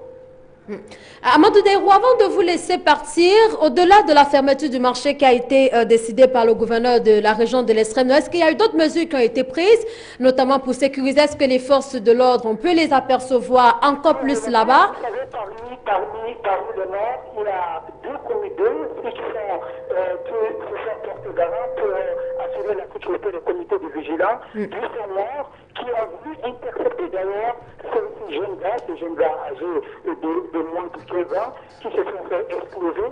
Alors, il faut dire pour le moment, la sécurité est renforcée. Nous avons les BIM, la brigade d'infanterie motorisée, les BIM qui sont sur le terrain, la police qui veille au camp. Pour le moment, nous attendons la dernière décision du numéro 1 de la région de l'Extrême Nord. Très bien, merci à vous Amadou Daïrou. On peut vous souhaiter bon courage du côté de l'Extrême Nord. Vous suivez pour nous particulièrement cette actualité. On rappelle, il nous parle bien sûr d'un double attentat, voilà, du côté de Kolofata. Le premier bilan fait état de 8 morts et d'une quinzaine de blessés qui ont été enregistrés dans ce double attentat. Des adolescents qui sont âgés environ de 13 ans, qui sont présentés comme auteurs de ces kamikazes. Le marché de cette ville a été immédiatement fermé sous ordre du gouverneur de la région de l'Extrême Nord, qui se trouve en ce moment même sur le terrain. La sécurité a également été renforcée dans cette partie du pays. A signalé également que cet attentat est survenu quelques heures après une autre attaque, est survenu du côté de Bagaram. C'est un village situé dans le Logon et Chari. Le dernier bilan fait état de 3 morts qui ont été enregistrés. On signale également que cette localité a été bouclée par les forces de sécurité. Voilà donc pour ce qu'on peut appeler le point d'actualité de cette édition de Droit de réponse. Une réaction, Dr Mabou? Oh, c'est affligeant, ça fait mal de voir comment le Cameroun souffre dans cette histoire. On ne sait pas comment on va venir à bout de ces gens-là. Mais nous viendrons à bout, je suis conscient, je suis confiant. Avec les 2450 hommes, non, un peu plus les 8700 de, oui, de la force à terme, nous viendrons à bout, le Cameroun ne pliera plat. Et nous viendrons à bout de Boko Haram. Alors cela justement nous permet de revenir sur la thématique autour de ces militaires, les 1300 qui étaient censés revendiquer, on en a eu 200. La presse qui commence à penser que c'est une alerte. Vous pensez qu'il y a malaise dans le corps? Oh, vous savez, il y a une presse qui se prend pour des Cassandres, ceux qui prédisent toujours la mort, le mal. Non, quand Messager parle de militaires clochardisés, méprisés, c'est pas le Cameroun qui a méprisé ces militaires. Nous connaissons ces militaires. Les militaires camerounais sont des hommes, j'allais dire, des légalistes fondamentalement. Mais si vous les interrogez, c'est ce qu'ils vont vous dire sur le terrain. D'aller jusqu'au bout, je dis que c'est des hommes fondamentalement légalistes. Ils ont voulu simplement prendre et le chef d'État camerounais et le peuple camerounais à témoin. Nous avons fait partie, nos frères, nos fils, défendre la vie des Centrafricains, et puis au bout du compte, leurs primes ne sont pas payées. Devaient-ils aller à Addis Abeba, comme le dit le ministre de la Communication, ils sont venus à Yaoundé. C'est leur pays, c'est leur terre.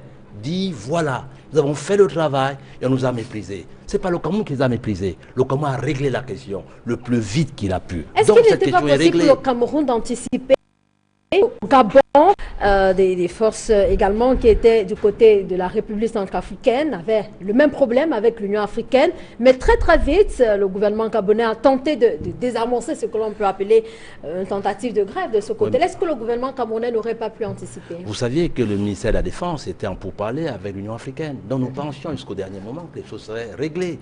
Mais bon, voilà, ça n'a pas été le cas, mais le gouvernement camerounais a pris sur lui de faire ce qu'il avait lieu de faire, et le gouvernement a bien fait.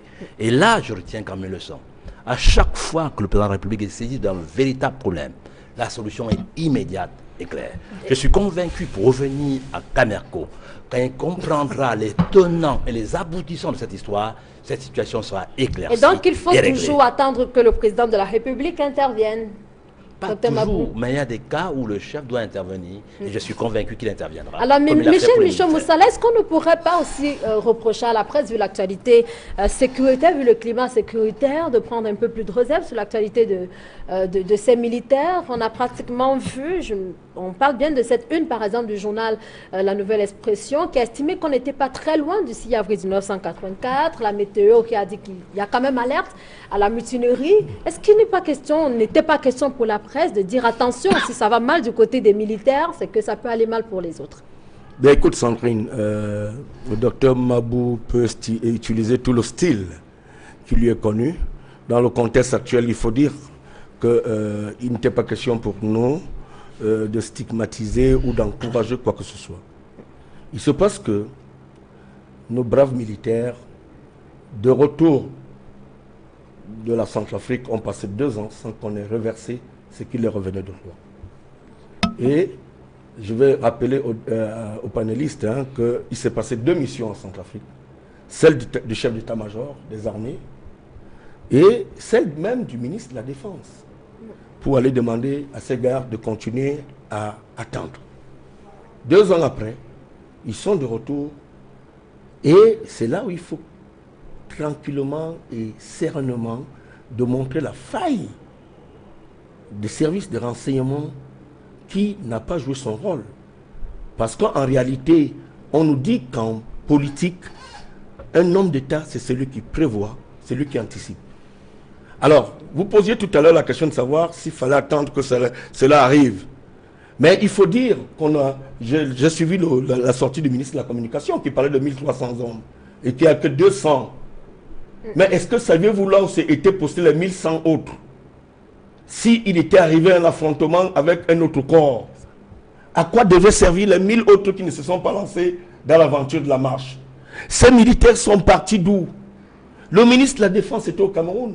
Ma première surprise, c'est que au moment de la sortie du ministre de la Communication, je me serais attendu à ce que le ministre de la Défense soit à côté du ministre de la Communication. Mais qui a-t-on vu? Il faut qu'on dise aux Camerounais un certain nombre de choses. Et je pense que à partir de ça, et ces manquements, il y a ce qu'on appelle dans l'armée ceux qui sont en charge de contrôler l'état moral des troupes, ce qu'on appelle la sécurité militaire. Parce que vous pensiez que l'information n'a pas circulé au sein de l'armée pour dire qu'il y a des militaires qui vont marcher à Yaoundé. La presse n'a joué que son rôle d'alerte. L'alerte, telle que la nouvelle expression et la météo ont titré, ça va dans tous les sens. Peut-être que moi j'ai été un peu plus posé en prenant la chose comme étant, parce qu'on débloque 6 milliards et on paye le tiers aux militaires. Alors ces gens qu'on dit être ceux qui sont la grande muette, quand on en arrive depuis la nuit des temps au Cameroun, on n'a jamais vu une colonne des militaires venir manifester publiquement. Pourquoi voulez-vous que c'est la presse qui soit en reste pour dire qu'il faut faire très attention? Et on a vite fait de trouver de l'argent. On a vite fait, 2 jours après, de dire que non, pour noyer l'information qui carcote les rédactions, on dit qu'il y a 80 voitures qui venaient d'être acquises par l'armée au service de l'armée. Mais posez-vous bien la question si ces voitures iront à Kolofata. Là, on a plus besoin. On va voir ces voitures tourner dans les différents départements, direction du ministère de la Défense ici. Et ces voitures sont à peine celles qui seront utilisées par ceux qu'on gère la crise. J'ai suivi la sortie d'un député une fois qui disait est-ce qu'on va défendre la nation avec les Land Cruiser? Donc, il faut qu'on soit un peu plus pragmatique. Ce qu'on a vu, c'est que en réalité, on a trouvé 6 milliards. Ça veut dire que d'autres qui ont une idée et qui vivent des frustrations peuvent trouver l'opportunité de dire ah, si les autres ont marché, nous aussi on peut marcher, on va nous trouver de l'argent. Et à la réponse que vous vouliez tout à l'heure, les retraités, les pensionnaires de la CNPS, voilà, qui ont marché, qui se sont installés devant la CNPS, n'ont jamais, on les a donné à leur réponse les voitures anti-émeutes, que de leur donner une réponse financière. Ça veut dire qu'il y a de l'argent quand même dans ce pays. On peut à tout moment décider de résoudre le problème des autres, des uns et des autres. Simplement. Alors, on donne rapidement la parole à M. Ekedi dira un mot sur la question. On viendra terminer avec vous. Allez-y, Ekedi. Oui, je suis tout à fait d'accord avec Michel Michaud-Moussala pour une raison simple. Quand on a vécu la situation de 1900. Vous voulez parler de Ville-Morte? Oui, 1984. 6 avril. Vous voulez parler du coup d'État manqué du 6 avril 1984? Oui, mais je ne suis pas obligé de parler du coup d'État manqué. Je parle d'une situation. Allez-y. On devient prudent. Effectivement, c'est parce que c'était la grande muette qui a eu une réaction. Je prends simplement le cas des ex-employés des sociétés d'État liquidées. Un jour, nous allions à une commission du suivi dialogue social. On les a trouvés devant le ministère des Finances. Ils étaient assis, ces vieux-là. Ils ne dérangeaient personne. Mais alors, quelle armada pour encadrer ces gens-là? On a même vu Mami Wata, que vous connaissez. Pour ces vieux, certains peut-être en partant de là, devaient mourir la veille, le soir, parce qu'ils sont affaiblis. Hein? Bon, mais on les encadre, on dit quitter là, mais pourquoi? Parce qu'ils n'ont pas de défense. Mais comme c'est la grande muette, on a tout fait pour 900 millions de francs hein, qui ne sont pas payés depuis 25 ans. Le président de la République a sorti un décret.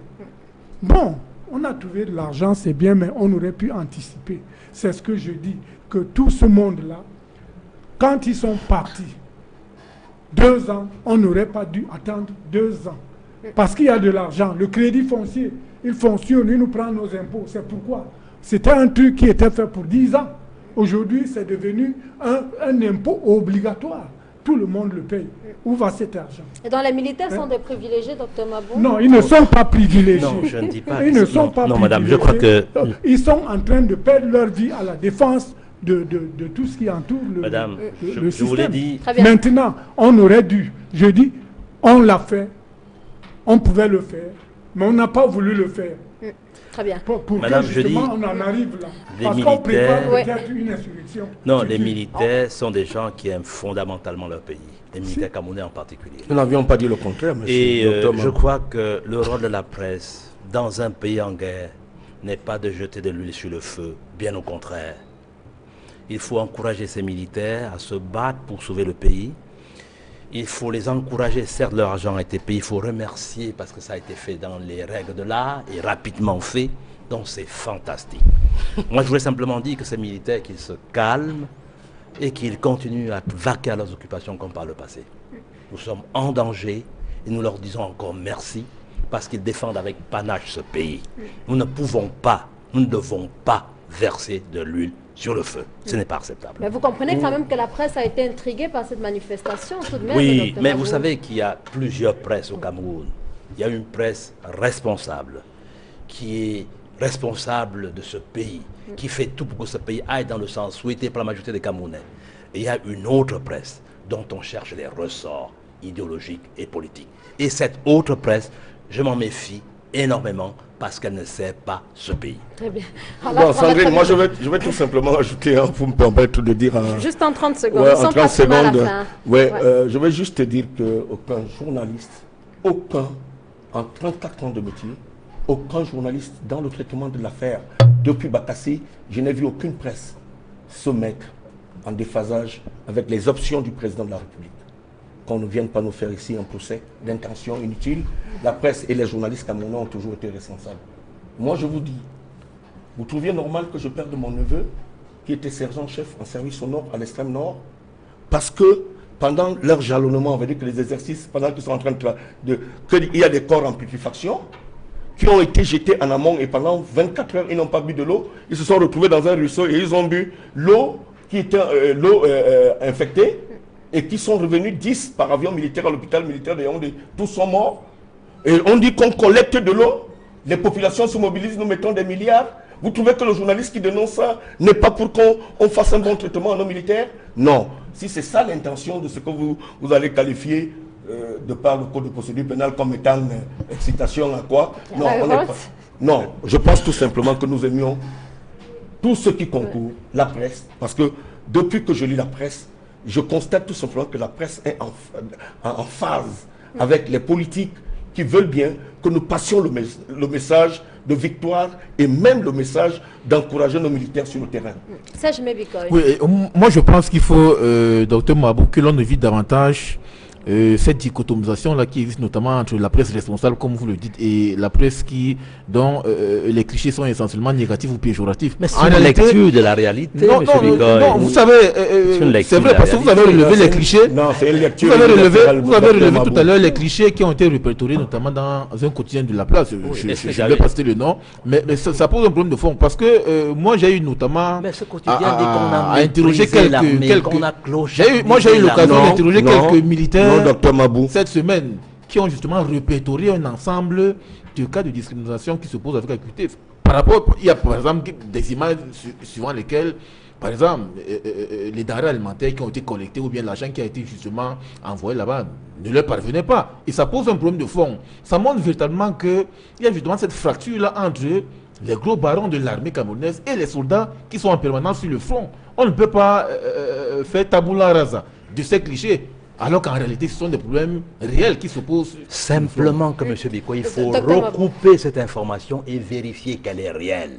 Parce que des choses fausses peuvent se dire et nous induire en erreur.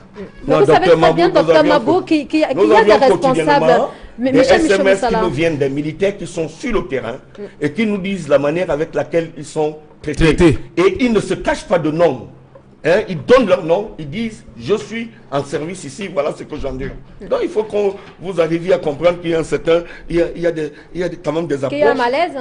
Non, qu'il y a malaise? Pas un malaise, mais il peut y avoir des degrés de frustration. Ouais. Mais si tel est le cas, c'est extrêmement grave. Il faudrait que ces militaires-là s'ajustent pour que les gens travaillent et se battent pour leur pays. Mais ils ne prennent pas le moral. Ils ne prennent pas le moral, Dr Mabou. Et qu'est-ce qui va le permettre de s'ajuster, Dr Mabou? On passe d'abord la parole à Ekidi. Oui, allez-y, René Bénin. Tout à l'heure, Michel a relevé quand même qu'au niveau de l'information, il y en a qui sont allés, et puis lui, il a traité ça scientifiquement. Mais il faut traiter l'information de telle sorte qu'on donne l'information juste, mais pas jusqu'à amener pratiquement les gens à penser autrement, c'est-à-dire à un soulèvement. C'est ça. Il y a certaines presses qui le font, il y a d'autres qui donnent la même information avec des méthodes plus pondérées. Mais avec un peu plus de recul. Et donc, ceux qui estiment qu'il faut craindre une mutinerie, c'est une thèse à balayer, Dr Mabou? Non, on n'est jamais trop sûr de quoi que ce soit. Il faut simplement être prudent. Et la prudence, c'est tout le monde qui doit l'avoir. Les militaires, nous-mêmes, si ce pays est en feu, ceux qui ont allumé le feu risquent d'être les premiers à être brûlés. Donc il faut tout faire pour protéger ce pays. Moi je ne me vois pas avec mon enfant au dos, une baluchon sur la tête sans savoir où je vais. Donc soyons prudents. Ce qui se passe ailleurs peut se passer chez nous. Et nous sommes les responsables. Et quand on met de l'huile sur le feu, on ne se rend pas compte parfois des conséquences. Je dis et je soutiens, il faut garder ce pays sain. Et le garder sain, c'est que chacun à son niveau apporte du sien. Et Sandrine, ce que je voudrais ajouter à ce que venait de dire le docteur Mabou. Juste en 15 secondes. Oui, je voudrais tout simplement dire que le président de la République est de retour au Cameroun et qu'il sache établir les responsabilités de ce qui s'est passé. Il va les rétablir. On verra bien. Parce qu'il y a une défaillance du système d'information, une défaillance sur un certain nombre de choses et qu'il doit tirer. Et tu as dit tout à l'heure qu'un homme d'État, c'est celui qui soit prêt, qui peut anticiper et qui peut prévenir. Donc, il n'est pas question ici pour nous de dire que non. Suite à cette manifestation, il faudrait que le chef de l'État sévisse. Très bien. On espère donc, on verra donc ce qui va se passer. Le président de la République est de retour au pays, qui a si lieu d'attendre. On verra bien dans les jours qui viennent. Il nous reste environ 5 minutes. Je propose quand même de dire un mot sur la rentrée scolaire. Cette semaine, c'était la première semaine de cette année 2015-2016, mais marquée le 7 septembre dernier, parce qu'on a pu observer dans les établissements scolaires, écoles, lycées et collèges, on va dire des lycées et collèges, où on a aperçu des détecteurs de métaux où des enfants ont été passés au scanner pratiquement. Comment vous avez vécu tout cela, Serge Mebikoy? C'est contextuel, c'est d'autant plus qu'à l'heure actuelle, nous vivons la menace insécuritaire. Et c'est dans ce sens que l'on peut davantage déployer un ensemble de mesures de sécurité de manière que l'on ne puisse pas manipuler ou bien instrumentaliser la jeunesse scolaire. Vous savez qu'aujourd'hui, l'on constate davantage que les dernières frappes de la secte islamiste et terroriste ciblent davantage des lieux publics. Et les établissements scolaires n'en sont pas épargnés. On peut facilement manipuler. On n'a pas encore répertorié d'attentats dans un établissement. Oui, pas encore. Bon, quand je parle de lieux publics, c'était dans des marchés, c'était dans des bars dansés. Mais aujourd'hui, puisque c'est la rentrée scolaire, il faut également mettre l'accent sur un ensemble de mesures essentiellement sécuritaires, à tel enseigne que l'on ne puisse pas manipuler ces cadets sociaux-là qui, aujourd'hui, vous savez, les cas qui se sont produits, que ce soit à Maroua ou bien à Kolofata, on explore davantage ces différents cadets sociaux-là, de manière que l'on puisse davantage produire des attentats kamikazes. Mais maintenant, ce qu'il faut regretter, parce qu'il faut véritablement qu'il y ait une certaine cohésion, une certaine cohérence dans la mise en application de ces mesures. On ne peut pas noter que dans certains établissements, l'on contrôle systématiquement les élèves et que dans d'autres, qu'il y a une certaine négligence. Et c'est là où on peut davantage exploiter cette négligence-là pour justement frapper une fois de plus. Donc moi je pense que les responsables de tutelle, le ministère des enseignements secondaires ou bien de même que le ministre de l'éducation de base, devaient davantage rendre des mesures beaucoup plus collégiales, collectives, à telle enseigne que l'ensemble des établissements puissent être concernés, chacun dans son giron de compétences.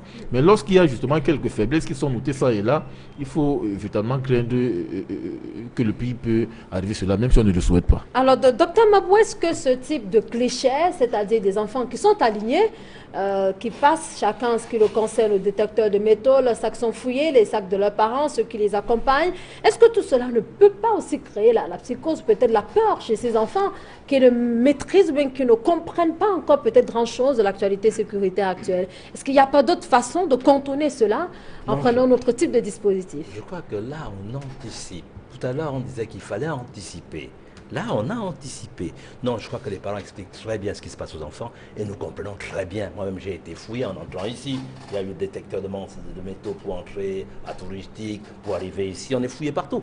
Nous avons intégré cette logique. Il ne faut pas craindre d'aller au boulot parce qu'on sait que les mesures sont prises, n'est-ce pas, pour que les gens puissent atteindre véritablement leur bureau et faire ce qu'il y a lieu de faire. Il faut que les enfants aillent en classe et tout doit être fait pour qu'ils aillent à l'école pour apprendre le savoir et la connaissance. Et ce plan-là, il y a une anticipation. Moi, je crois qu'il faut féliciter ceux qui ont pris ces mesures-là. Moi, je crois que c'est bon. C'est bon pour tous. Il faut encore renforcer dans les marchés. Quand je vais au marché de Mokolo à Yaoundé, quand je vais à Kouloulou, je me rends compte qu'il y a encore des défaillances. Partout, tout cela doit se faire. Et les Camerounais doivent accepter de se plier, n'est-ce pas? C'est la souffrance pour la vie quand même. Donc voilà. Michel Moussala. Mais Sandrine, la peur s'est enveloppée de toute la République. C'est tout à fait normal que nos enfants soient mis... il faut voir le type de fréquentation, même au niveau des écoles. Est-ce que vous pensez que la doctrine, ce serait d'abord détecter l'enfant, la détection des métaux? Les fréquentations au niveau des salles de classe, il faut qu'on accentue un peu le type d'échange que nos enfants ont avec certains. Parce que, comment il est possible de contrôler ça, Michel Moussala? Ça va être bien difficile. Ça va être bien difficile, mais il faut bien que, comme disait le docteur Mabou, que nous autres parents, nous nous investissions à faire comprendre à nos enfants à la maison que certains échanges avec certains, il peut même dire à son maître que voilà ce que tel enfant est venu me dire concernant... Absolument. Absolument, parce qu'il faut donner déjà ce type d'éducation pour parler d'un paramètre qui peut paraître être plus opportun. Parce qu'au-delà du contrôle qu'on peut faire à l'entrée, nous fréquentons avec, je suis désolé, vous savez, il y a des religions ici qui n'ont pas leur école à eux. Donc, il y a les chrétiens qui se retrouvent avec d'autres enfants venant de d'autres obédiences chrétiennes. Oui, mais on sait également qu'il y a des écoles confessionnelles. Oui, il y a des écoles confessionnelles, mais qui ne limitent pas les recrutements à ceux qui appartiennent à ces confessions. À ces confessions. Donc, le problème ici, c'est qu'il faudrait que les parents eux-mêmes travaillent déjà en amont. Parce que la démission des parents, c'est ce manque d'échange avec les parents, avec les enfants, le dialogue permanent. Pour dire aux enfants, écoutez, quand vous allez à l'école, voilà comment vous comportez. Certains milieux, évitez de vous arrêter, parce qu'en ce moment, dès que vous sortez de l'école, qu'on dise aux enfants d'attendre à l'intérieur, que d'attendre dans les rues, comme on a l'habitude de voir, que les responsables des établissements, qui sortent souvent les enfants pour défaut de cahier à 10 heures, sans qu'ils aient appelé les parents, qui ne savent pas là où l'enfant va plus tard. C'est tout cet ensemble qui peut permettre à ce que nous puissions rentrer dans une nouvelle approche de notre société. Prenez Bernard Ekedi, comment vous avez vécu cela? Je l'ai vécu tel que tout citoyen lambda l'a vécu. Mais je dis que ce que viennent de développer ceux qui m'ont précédé est réel. Aujourd'hui, Boko Haram est parmi nous. Et Boko Haram, ce n'est pas tel individu. Donc il faut que des mesures soient prises. Et les parents en premier, et ensuite... Dans les établissements scolaires, je ne vois pas ce qu'il y a de mal si la presse a fait ce qu'elle devait faire. Parce qu'on n'a pas besoin que dans tel établissement, on prenne des mesures sécuritaires et dans tel autre, on ne prenne pas. C'est tous les responsables qui devraient être interpellés. Mais les détecteurs de métaux, puisqu'il s'agit de cela, ça coûte quand même. Est-ce que tous les établissements scolaires ont pu obtenir un détecteur de métaux? Est-ce que le détecteur de métaux seul suffit contrer la menace? Déjà, avec le détecteur de métaux, il y a déjà une possibilité dès l'entrée, de filtrer. Mais si on n'a pas de détecteur de métaux, on dit qu'on a un groupe scolaire, mais alors ça ne vaut pas la peine. Il faut faire. Monsieur Kedi, Sandrine s'interroge pour rien. Ce qui est évident, c'est que quand vous voyez ce que les parents versent dans l'association des APE, il n'y a pas de raison qu'on parle d'un détecteur de métaux de 100 000. On peut même, au lieu de passer le temps à dire que cet argent sert à payer les enseignants vacataires dont l'État doit assumer, il faudrait que cet argent serve peut-être à chaque salle de classe à acheter un détecteur de métaux que de mettre des enfants en rang. Parce que si on a 15 salles de classe, on multiplie les détecteurs de métaux qui ne coûtent que 70 000, multiplié par 20 salles de classe, chaque salle de classe a son détecteur de métaux. Ainsi, à l'entrée, au lieu de voir des enfants embouteillés à l'entrée, on leur, au contraire, ça à l'entrée des classes, qu'on s'assure que cet enfant est sécurisé. Très bien. Mais on va même plus loin. On est à la fin de l'émission. René Bernard et Kedi, nous sommes pratiquement à la fin. Merci donc à vous d'avoir accepté cette invitation. Merci d'avoir été là. Oui, malheureusement, je n'ai pas pu. Terminer